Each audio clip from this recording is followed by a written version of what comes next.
The Homepage Slider app allows your clients to easily manage image and video sliders on any BC plan, and it does it without the use of web apps. Your client will easily be able to manage unlimited sliders, and the sliders can be placed anywhere you can put a content holder.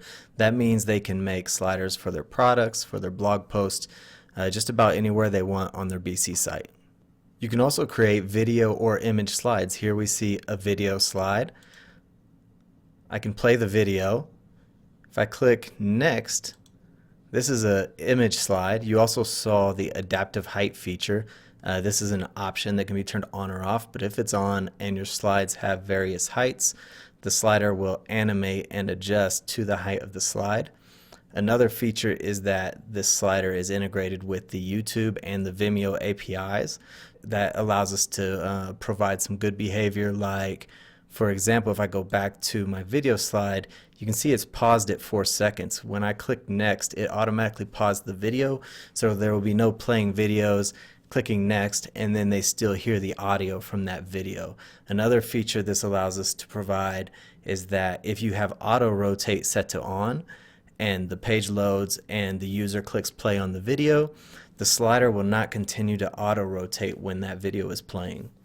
As long as the slider is placed into a responsive website, both the video slides and the image slides are fully responsive. You can also restyle the slider with CSS. You can change the next and previous buttons, the look of the pagination, and the info box, call to action button. Everything can be styled in your own CSS. In admin, you can see that instead of managing their slider with web apps, your client can see a visual representation of their slider as it appears on their website. They can simply drag and drop to rearrange slides. They can easily add new slides. By filling out this form, they can click Browse, and they can upload an image from their computer or choose an image from their slider image directory.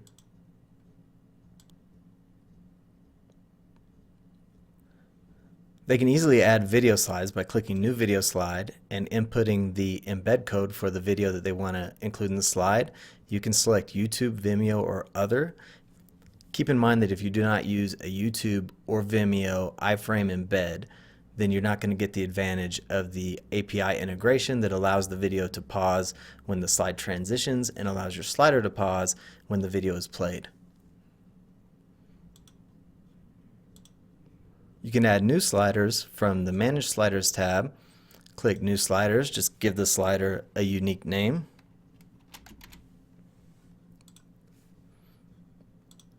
And when the slider is created, it's going to tell you what content holder to use to add that slider to a web page. Now back at the Edit Slider tab, you can select a different slider to edit from this drop down, change to our new slider. We have no slides. Let's go ahead and add one real quick. We still have the image selected from before. If I wanted to change that image, I can just do that. Add slide, and now it says we have unpublished changes. If this content holder was already embedded in a page, I could click Publish, and now this change would be live. I can switch back and forth between sliders easily with this drop down. From the Options tab, we can control the settings for all of our sliders. We have Mode, which allows you to set the transition effect from horizontal, vertical, or fade. Adaptive Height, which allows you to set the slider to adapt to the height of the image or video that is in each individual slide. Auto Rotate, Auto Controls. This allows you to disable the next and previous buttons, and you can disable and enable the pagination. Pause allows you to set the time between transitions. Speed is the time that it takes to transition, and both of these are in milliseconds, so 7,000 equals 7 seconds. You can set the slider to start on a random slide, and you can change your images folder. Secure URL should never be changed unless you actually change your URL within your BC Partner Portal, and this is not the domain of your website, this is the actual Business Catalyst URL. And make sure to use the World Secure Systems domain and not the Business Catalyst domain.